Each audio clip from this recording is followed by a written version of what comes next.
Dan saat ini kita masuk dalam sesi yang kedua. Kepada moderator kami persilakan. Sesi kedua ini akan topiknya adalah apologetika presaposisi parkelian. Waktu saya cepat tidak.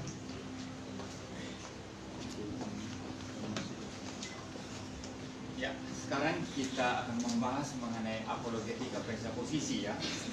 Kalau tadi epistemologinya kita sudah pelajari bersama-sama, maka sekarang kita akan melihat bagaimana epistemologi semacam itu diterapkan di dalam apologetika. Nah, apologetika ini saudara adalah pembelaan iman ya. Pembelaan iman Kristen. Jikalau seseorang bertanya mengenai iman kita, maka kita harus sedia setiap saat untuk memberikan jawaban ya. Itu ada di dalam surat Petrus seperti itu. Nah, maka karena itu saudara, orang bertanya, kita menjawab. Kemudian orang bertanya lagi, kita menjawab. Diskusi tidak bisa dihindarkan. Bahkan mungkin perdebatan tidak bisa dihindarkan. Maka perdebatan itu bukanlah sesuatu yang tidak rohani. Kalau tidak rohani, bagaimana mungkin Yesus berdebat dengan orang-orang Yahudi sampai mereka kehabisan akal lalu berkata, benar kan engkau adalah orang gila yang kerasukan setan. Coba saudara baca di dalam Injil Yohanes. Paulus berdebat. Apolos tidak jemu-jemunya itu berbantah-bantah dengan orang Yahudi. Ya, dikatakan di sana untuk membuktikan bahwa Yesuslah Mesias. Jadi saudara, jangan anti dengan perdebatan, tetapi perdebatan yang dipenuhi sakit hati ya. Perdebatan yang tidak ada cinta kasih. Yang penting semangat saya adalah babat habis kamu habis saya berdiri. Nah, itu salah, itu bukan spirit Kristen saudara. Maka kalau saudara dibaca di surat Petrus yang mengatakan mengenai ayat-ayat mengenai bagaimana kita memberi jawaban atau membela iman kita, dikatakan kuduskanlah Kristus di dalam hatimu. Jangan penuh kesucian. Menguduskan Tuhan berarti apa? Pusatnya adalah Kristus, bukan untuk kemuliaan orang yang berdebat ya, orang yang berapologetika. Nah, kita sekarang akan membahas mengenai apa itu presaposisi ya. Saudara jangan rancukan dengan istilah proposisi ya. Proposisi itu adalah semacam aksioma atau pernyataan yang benar di dalam dirinya sendiri ya. Seperti itu proposisi. Dan Alkitab kita ini adalah Alkitab yang bersifat proposisional. Walaupun banyak cerita, kisah, perumpamaan, ya, sejarah, tetapi inti yang mau diajarkan itu sifatnya proposisional. Ya. Ketika saudara berkata, Yesus satu-satunya Tuhan dan Juru Selamat, itu adalah proposisi kebenaran. Yang mutlak benar di dalam dirinya sendiri. Ya. Kalau presaposisi ini adalah di dalam pengertian yang sempit, yang sempit, saudara. Itu semacam titik awal untuk kita berpikir, berargumentasi, bahkan bertindak. Saya kasih contoh sederhana. Saudara mau ke perpustakaan, mau cari buku, ya. Saudara mau pergi ke perpustakaan, mau cari buku, paling tidak mempresaposisikan beberapa hal atau mengasumsikan beberapa hal. Pertama, bahwa buku yang saudara cari berkemungkinan ada di perpustakaan. Kalau saudara tidak mempunyai asumsi semacam ini, sadar atau tidak, saudara tidak akan pergi ke perpustakaan. Jelas ya? Yang paling mendasar lagi, bahwa perpustakaan itu ada. Kalau perpustakaan tidak ada, mau cari apa di perpustakaan? Di perpustakaan, buku apa yang saudara mau cari di perpustakaan? Jadi, itu adalah titik awal sebelum kita berpikir atau berteori, berargumentasi atau bertindak. Sadar atau tidak ya? Itu presaposisi dalam pengertian sempit, tetapi dalam pengertian luas, dan ini yang kita maksud sekarang. John Frame, saudara murid daripada Van Til, mendefinisikan presaposisi seperti ini. Jadi Van Til sendiri tidak pernah mendefinisikan itu, tapi John Frame mencoba mendefinisikan berdasarkan apa yang dia lihat dari Van Til ya, atau dia pahami dari Van Til. Itu sebagai basic heart commitment, komitmen dari dasar hati kita. Artinya komitmen kita yang paling ultimat, yang kita anggap paling penting adalah apa? Itulah yang menyetir seluruh hidup kita. Itulah yang nanti menentukan bagaimana kerangka berpikir kita, atau dalam bahasa akademiknya worldview. Ya. Kita masing-masing ini punya worldview, saudara. Secara sederhana seperti kacamata. Ya. Kalau kacamata saudara hitam, saudara lihat ini hitam. Ya. Kalau kacamata saudara putih, semua jadi putih. Jadi ada banyak orang ketika berdiskusi, berdebat, dia menganggap seolah-olah istilah yang saya pakai dipahami secara sama, ya, dengan apa yang saya pahami, ya, oleh lawan debat saya. Ini salah besar, salah besar. Bagaimana kita berpikir itu bergantung kepada worldview kita, dan worldview kita ditentukan oleh presupposisi kita. Maka kalau saudara presupposisinya adalah uang, maka seluruh perspektif Anda itu akan diwarnai oleh uang. Saya mau lakukan apa saja, bagaimana profit uangnya, kan begitu. Ketemu orang pasti uang lagi. Ini saya ketemu dia, profitnya apa? Kalau tidak ada, saya tidak mau ketemu. Bicara suami istri pasti, mungkin bicara tentang anak-anak, kemajuan pendidikan dan lain sebagainya. Kemudian ya di belakang semua uang. Tabungan kita berapa sekarang, kan begitu. Di rekening papa berapa, di rekening mama berapa, kan begitu. Nah ini karena presupposisinya uang. Seluruh bangunan worldview-nya itu uang, saudara. Nah sekarang kalau seseorang presupposisinya adalah Alkitab, maka seluruh hidupnya itu diwarnai oleh Alkitab. Worldview-nya ini worldview Alkitab. Dia memandang segala sesuatu itu adalah sebagaimana yang dikehendaki oleh Alkitab. Jadi apa itu presupposisi? Komitmen ultimat yang kita pegang, yang mempengaruhi seluruh hidup kita, yang membangun worldview kita, atau perspektif kita, atau kacamata kita melihat segala sesuatu. Saudara, kita semua tidak terlepas daripada yang namanya interpretasi, menafsir. Saudara lihat ini menafsir loh, saudara. Saya melihat ini dan saudara melihat ini, jangan kira oh pasti sama. Waktu saudara lihat ini apa? Saya melihat ini motif batik, ya. Tapi saudara waktu lihat ini, oh itu map. Loh, tafsirannya beda loh, ya. Jadi jangan menganggap kita tidak menafsir. Semua menafsir. Nah, tafsiran kita dipengaruhi oleh apa kalau begitu? Waktu kita menafsir segala sesuatu, presupposisi dan worldview kita tadi. Maka orang kalau presupposisinya adalah kemakmuran duniawi, ketika dia mempercayai Yesus Kristus, maka nanti worldview-nya diwarnai oleh itu. Dan nanti seluruh khotbahnya, kalau dia pendeta, seluruh pengajarannya pasti masalah kemakmuran. Ikut Yesus tidak sakit, ikut Yesus dompetmu selalu tebal, kan begitu, ya. Ikut Yesus semua selalu beres. Anak Tuhan itu bukan ekor, selalu jadi kepala, ya. Anak Tuhan itu jangan takut, ya. Tapi begitu corona datang, ya masker. Nah ini kan standar ganda, begitu. Jadi jelas ya, presupposisi apa? Komitmen ultimatnya yang nanti menentukan bagaimana bangunan worldview kita, ya. Nah, apa presupposisi Kristen yang sesungguhnya? Ini bukan pilihan, satu-satunya apa? Allah Tritunggal atau Allah Alkitab. Itulah presupposisi kita. Dan inilah yang menjadi, seperti saya katakan tadi, ultimate point of reference, ya. Point referensi kita yang paling penting, ya. Yang paling mutlak, ya. Seperti itu. Jadi lanjut. Nah, mengenai Allah Tritunggal tadi saya sudah menjelaskan, ya, di bagian pertama. Sekarang kita bicara mengenai antitesis. Tadi juga saya sedikit singgung. Tetapi untuk memahami apologetika Pantilian, Anda harus juga memahami apa itu antitesis. Nah, saya mau jelaskan ini sekarang.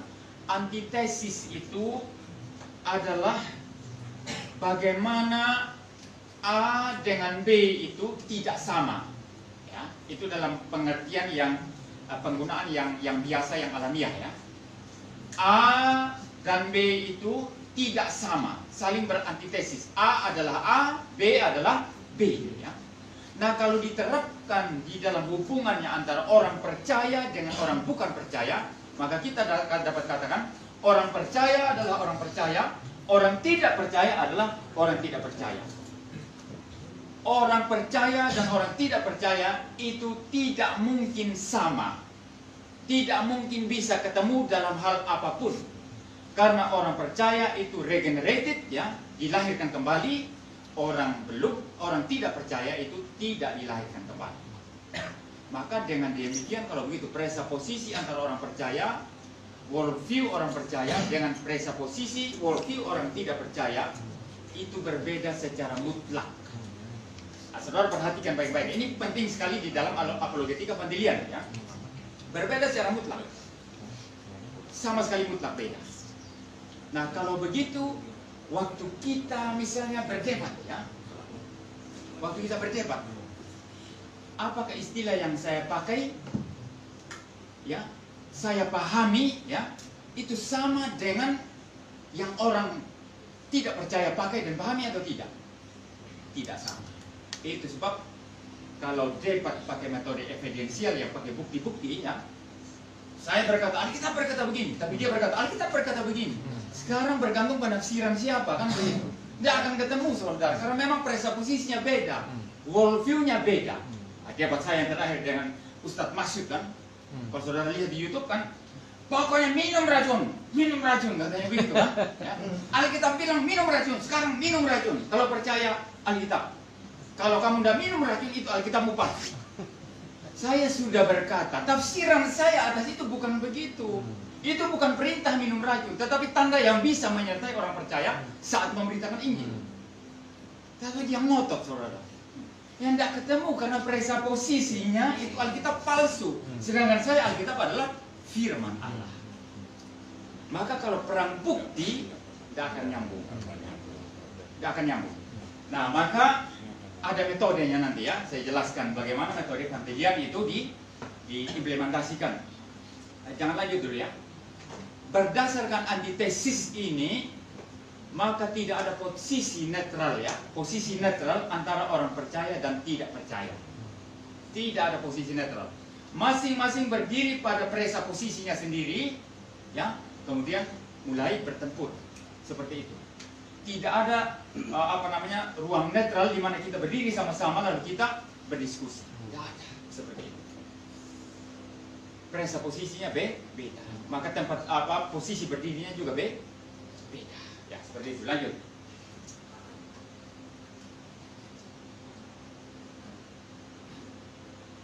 Nah, kalau presupposisinya beda, bersifat antitesis, ya. Kalau begitu diskusi sia-sia, kan? Karena nggak ketemu, kan? Diskusi sia-sia. Bagaimana bisa berdiskusi? Nah, Van-til berkata bahwa tetap kita bisa menemukan yang namanya common ground, ya. Artinya semacam point of contact, ya.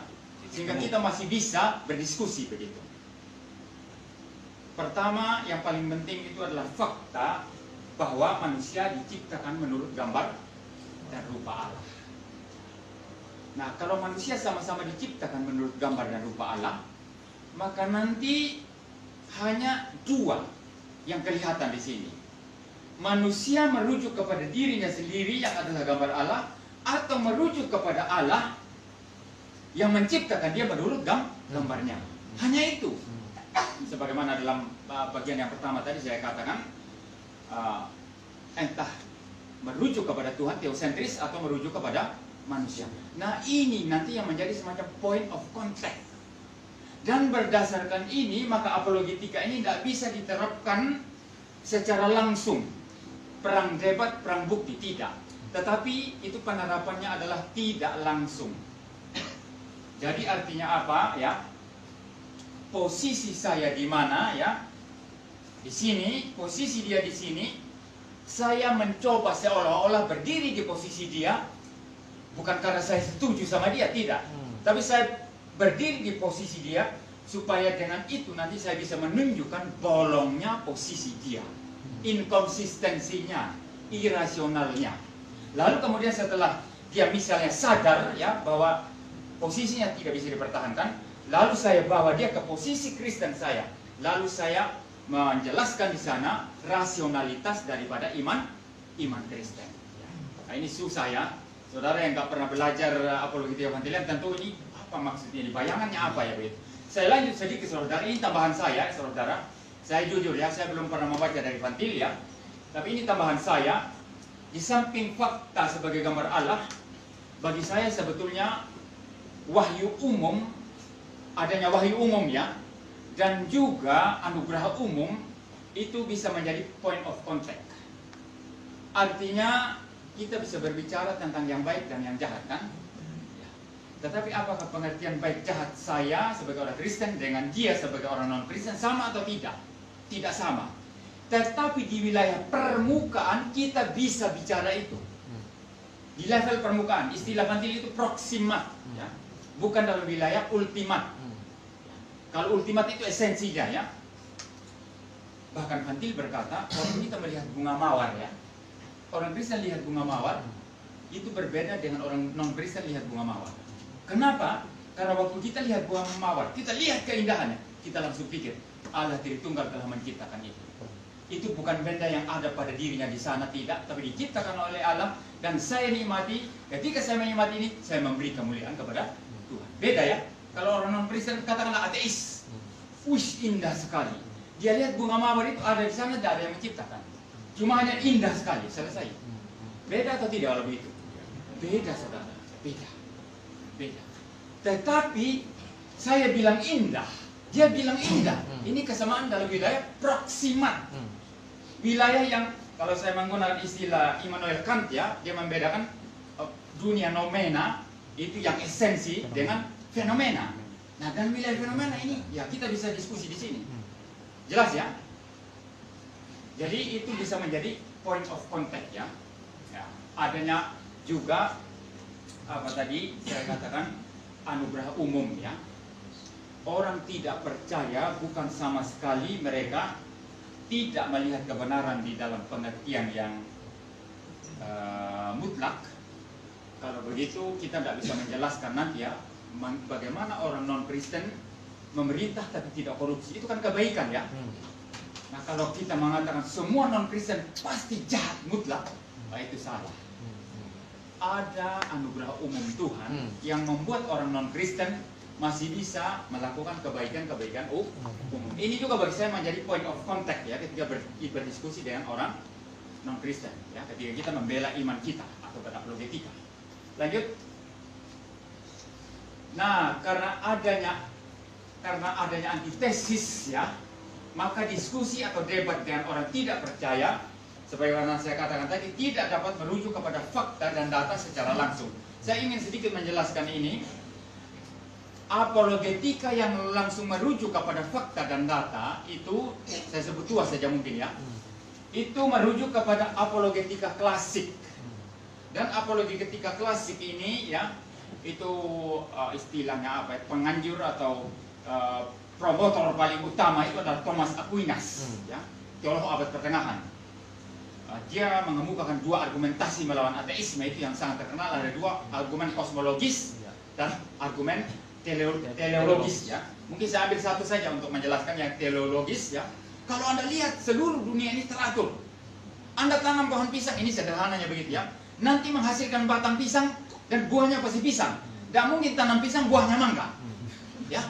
Teratur. Lihat benda-benda di angkasa selalu berputar pada porosnya, tidak ada yang benturan. Ini pasti sekali kita melihat ada intelijensia yang mengatur semua ini. Nah, siapakah itu? Tidak mungkin manusia. Pastilah Maha Kuasa. Dialah Allah. Nah, dia tiba di sini pada konsep Allah. Tapi apa yang kata Vantil ya, itu Allah umum. Allahnya siapa? Bukan Allah Tritunggal kan? Cuma Allah secara umum kan? Teisme secara umum. Nah, ini yang Vantil tidak setuju dari argumentasi klasik ya. Model Thomas Aquinas tadi. Lalu kemudian saudara juga argumentasi atau metode evidensial. Debat fakta dan data. Tanpa bermaksud merendahkan ya, saya menghargai Pak Bambang Nursena ya. Tapi dia menggunakan teknik evidensial. Maka nanti debatnya adalah manuskrip. Bukti manuskrip, bukti arkeologi, bukti sejarah. Seperti itu. Nah itu nanti diadu. Nah, ini metode evidensial. Tapi bagi Van Til, baik metode klasik maupun evidensial itu tidak bisa dipakai. Dan sebetulnya, nah ini pentingnya ya, maka metode presuposisi ini sebetulnya memang itu metode reform ya, metode reform begitu ya. Kalau pakai evidensial ya, kita adu data dan bukti ya. Rujukan kita standar untuk menilai nanti apa? Logika saudara, logika manusia. Berarti point of reference apa? Manusia. Sekarang debat model klasik ya, Thomas Aquinas tadi. Coba perhatikan semua ini, begitu berintelijensia, pasti ada yang mengatur, Allah yang Maha Kuasa. Apalagi rujukannya sekarang, masuk akal ya, logika lagi. Maka bagi Van Til ini sifatnya human centered. Kalau reform mestinya harus theocentric. Kalau begitu bagaimana caranya ya? Nah, saya sudah jelaskan juga tadi metode tidak langsung ya. Kalau metode tidak langsung berarti ya, saya sebagai apologet mencoba berdiri di posisi dia untuk menunjukkan bahwa posisinya itu tidak dapat dipertahankan, irasional. Kalau dalam istilah Van Til itu unintelligible, tidak dapat dipahami, sulit dipahami. Begitu. Lalu setelah menunjukkan itu, kita kemudian membawa dia ke posisi kita, lalu menunjukkan inteligibilitas ya, atau rasionalitas daripada iman Kristen. Saya beri beberapa contoh sekarang ya. Satu contoh sederhana ya. Yang pertama, Ravi Zacharias seorang apologet Kristen yang sangat terkenal saat ini, saudara, tapi umurnya sudah mulai menua ya. Bagi saya dia bukan pakai metode presuposisi atau evidensial secara khusus ya. Tapi sepertinya dia bisa pakai evidensial juga, kadang-kadang pakai presuposisi. Tetapi dalam argumentasi ini dia pakai presuposisi. Maka saya pakai ilustrasi untuk menjelaskan. Apa maksudnya? Kita berdiri di posisi lawan untuk menunjukkan kepalsuan daripada posisinya, atau boleh dibilang teorinya atau argumentasinya atau worldview-nya. Suatu saat Ravi Zacharias ditanyai oleh orang ateis, kamu orang Kristen, katanya ada Allah. Allah itu ada. Tapi bagi saya Allah tidak ada. Buktinya apa? Adanya kejahatan. Adanya kejahatan membuktikan bahwa Allah tidak ada. Kalau ada Allah, pasti kejahatan tidak ada. Karena Allah itu mestinya kan suci kan, begitu ya. Ravi Zacharias berkata apa? Oh, Anda katakan ya, dengan adanya kejahatan itu hanya membuktikan bahwa Allah tidak ada. Berarti Anda percaya eksistensi kejahatan ya, tapi menyangkal eksistensi Allah. Sekarang kalau Anda percaya eksistensi kejahatan, Anda juga harus menerima bahwa ada kebaikan yang merupakan lawan kejahatan. Betul ya? Kalau tidak ada kebaikan, bagaimana Anda bicara kejahatan kan? Jadi ada kejahatan, ada kebaikan. Kalau Anda menerima bahwa ada yang baik, ada yang jahat, maka Anda harus menerima ada hukum moral yang mengatur tentang yang baik dan jahat, sehingga Anda tahu ini jahat, ini baik. Betul. Kalau Anda terima hukum moral yang mengatur baik dan jahat, itu tidak mungkin ada dengan sendirinya. Anda mesti harus terima ada yang membuat. Betul. Kalau ada yang membuatnya, kami orang Kristen katakan itu Allah. Kami katakan itu Allah. Sekarang saya balik kata Ravi Zacharias. Ini yang sebetulnya relevan dengan metode Van Tilian ya. Saya balik sekarang. Kalau Allah tidak ada, seperti yang Anda katakan ya, Allah tidak ada, berarti hukum moral tidak ada, karena Allah yang membuat hukum moral tidak ada kan? Kalau hukum moral tidak ada, maka kebaikan dan kejahatan tidak ada. Kebaikan tidak bisa dibedakan dari kejahatan. Kalau kebaikan dan kejahatan tidak bisa dibedakan, bagaimana Anda bicara kejahatan sekarang? Kejahatan macam apa yang Anda bicara? Nah, ini namanya reduktio ad absurdum. Mereduksi argumentasi lawan menjadi mustahil. Ini teknik Van Tilian. Kalau dia sadar, syukur kalau Roh Kudus bekerja ya. Karena apologetika kita tidak bisa jalan kalau Roh Kudus tidak bekerja. Kalau dia ternyata sadar salahnya, baru kita bawa ke posisi Kristen kita. Ya, cerita lah, kita mau cerita dari mana? Dari Taman Eden, silahkan. Tuhan menciptakan manusia ya, manusia jatuh ke dalam dosa, kemudian ada penebus, silahkan, tidak masalah. Nah itu tekniknya ya. Ini contoh pertama ya. Contoh kedua, mungkin ini sedikit lebih sulit saudara, mengenai pernyataan Zakir Naik. Ini terungkap di kelas kami ya, kelas apologetika di STT Setia. Jadi Zakir Naik berkata, Alkitab sendiri itu membuktikan bahwa Yesus tidak pernah mati. Tidak mati, begitu ya. Jadi dia mengatakan, Alkitab mengatakan Yesus tidak mati. Itu intinya ya.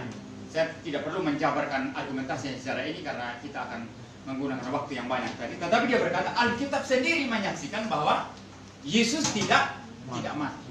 Nah ini pernyataan semacam ini sangat gampang untuk dimustahilkan, direduksio ad absurdum. Dia berkata Alkitab sendiri mengatakan Yesus tidak mati. Maka salah kamu Kristen percaya Yesus itu mati. Tanya saja kepada dia. Anda merujuk kepada Alkitab ya. Lalu membenarkan pendapat Anda bahwa Yesus tidak mati. Anda merujuk kepada Alkitab. Pertanyaan saya, Anda percaya Alkitab atau tidak? Zakir Naik percaya Alkitab tidak? Tidak. Kalau tidak percaya Alkitab, mengapa merujuk kepada Alkitab? Ini konsisten. Maka seluruh argumentasi lawan itu yang melawan Alkitab itu selalu bisa direduksio ad absurdum. Apapun caranya itu bisa direduksio ad absurdum. Nah kalau Ustadz masuk lawan saya kemarin lebih cerdas sedikit sebetulnya, dia sadar sebetulnya. Tapi karena modal ngotot ya sudah. Akhirnya saya juga terpancing emosi, marah ya sudah selesai. Ya. Ini contoh ya. Contoh lain ya, masalah minum racun sekarang. Minum racun ya. Saya kutip pernyataan Masyud ya, mengatakan, ini loh Alkitabmu mengatakan minum racun. Kamu sekarang minum racun. Kalau kamu percaya Alkitab firman Tuhan, minum racun. Kalau kamu tidak minum racun, ini palsu berarti. Sekarang sebelum dia berkata minum racun, terlebih dahulu dia harus membenarkan bahwa perintah itu benar. Ya, perintah minum racun itu benar. Kalau dia menganggap perintah itu palsu karena Alkitab palsu, jelas dia tidak bisa tuntut saya minum racun kan? Lebih dahulu dia harus terima bahwa itu perintah itu benar. Betul ya? Nah, dia terima itu sebagai kebenaran, lalu dia tuntut orang Kristen minum racun sesuai dengan perintah itu yang sebetulnya sadar atau tidak dia benarkan, dia justifikasi. Untuk membuktikan bahwa Alkitab palsu. Loh, kok ngaco?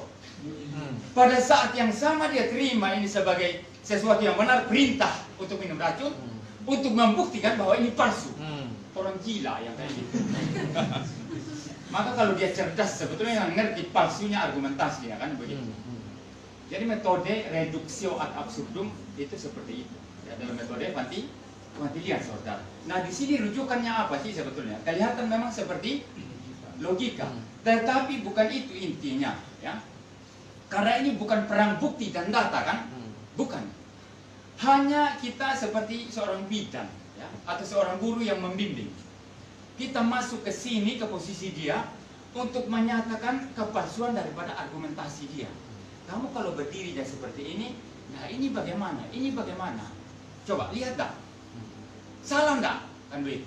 Setelah itu baru kita bawa ke posisi kita. Seperti itu. Jelas ya?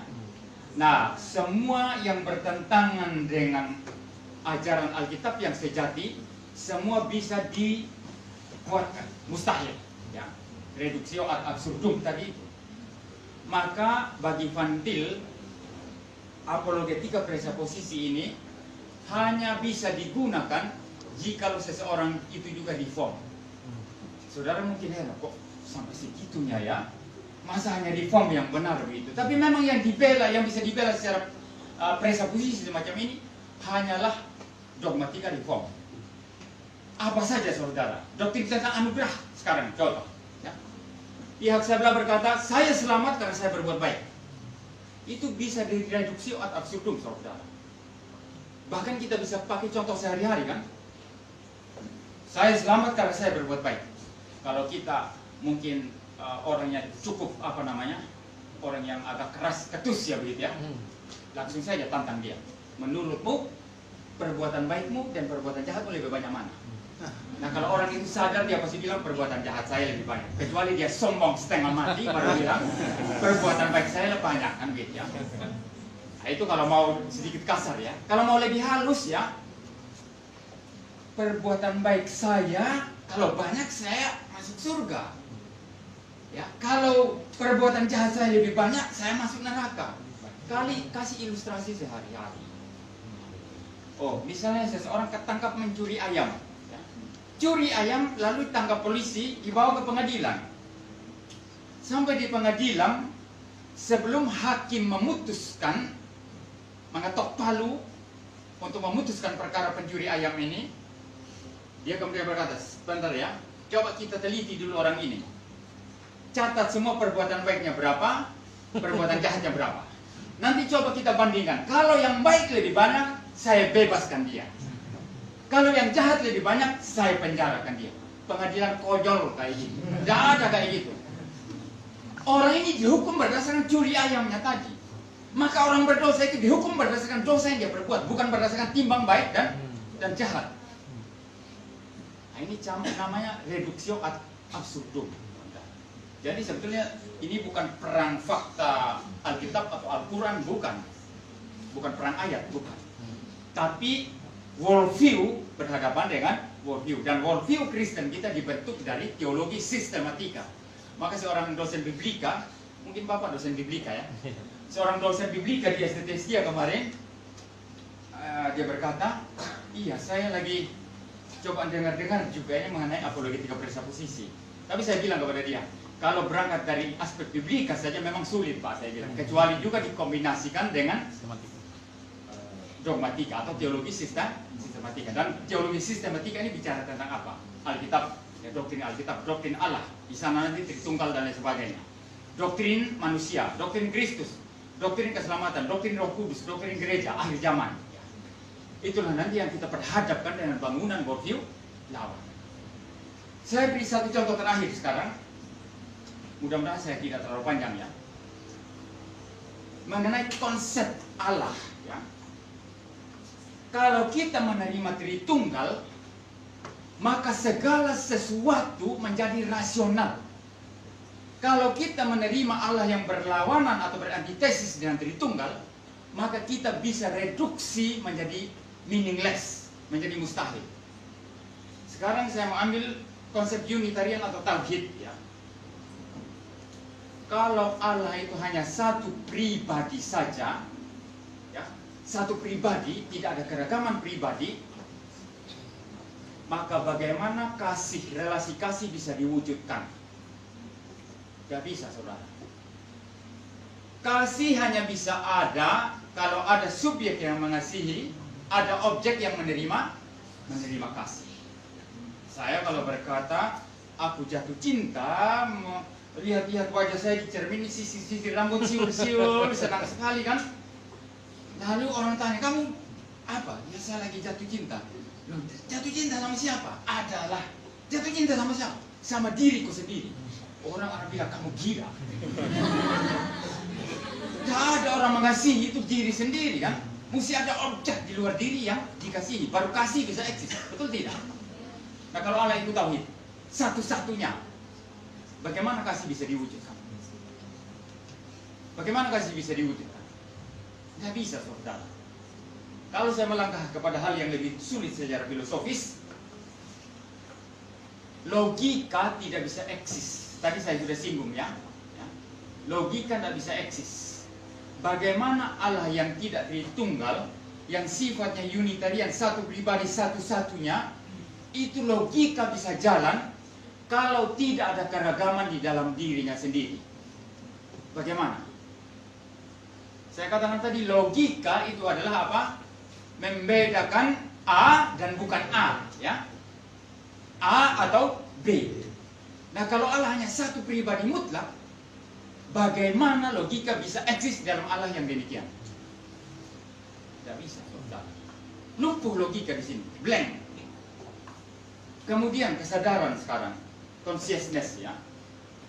Saya ini sadar, saudara, karena ada saya yang menyadari, subjek yang menyadari, dan objek di luar diri saya yang saya sadari. Ada mimbar, ada meja, ada saudara, ada moderator, kan begitu ya. Kalau semua ini tidak ada, mimbar tidak ada, segala sesuatu tidak ada, hanya saya sendiri, kesadaran saya bisa ada atau tidak? Lumpuh. Kesadaran tanpa objek itu lumpuh, saudara. Nah, kalau Allah itu satu pribadi mutlak, tidak ada keragaman, bagaimana kesadaran Allah satu pribadi itu bisa ada? Ini problem psikologis, saudara, yang perlu dipecahkan dalam konsep Unitarian atau tauhid. Problem logika, problem relasi kasih. Jelas ya? Maka itu sebabnya, saudara, di dalam kehidupan praktis nanti kita melihat ada orang-orang tertentu yang merasa beragama tapi konsepnya seperti itu, akhirnya menekankan satu kesatuan, ya, satu unity dengan cara yang sama sekali tidak adil. Seperti itu. Hanya dalam iman Kristen, saudara melihat kesatuan dan keberagaman kita ini menjadi utuh. Paulus menggambarkan itu dalam kitab Korintus apa? Kita ini satu tubuh ya. Kepalanya adalah Kristus. Tapi satu tubuh masing-masing beda. Masing-masing anggotanya beda. Seperti itu, saudara. Hanya iman Kristen yang mengajarkan itu. Nah, berdasarkan ini kita bisa reduksio ad absurdum konsep-konsep Allah yang lain yang berbeda dengan konsep Allah Tritunggal. Satu hal terakhir sekarang, konsep Allah di dalam panteisme. Penelitian S2 saya, saudara, di Belanda itu, tesis saya itu berbicara mengenai Sankara. Sankara ini adalah filsuf Hindu yang terbesar. Paling tidak dia yang paling berpengaruh mengarahkan teologi daripada Hinduisme. Sankara ini mengatakan dunia yang kita lihat sekarang ini yang banyak keragamannya itu dunia ilusi. Jadi saudara melihat dirimu berbeda dengan orang lain ya. Ada siang, ada malam ya, begitu ya. Ada keragaman-keragaman. Kita tidur, kita bermimpi, kita makan, kita minum ya. Semua ini adalah ilusi.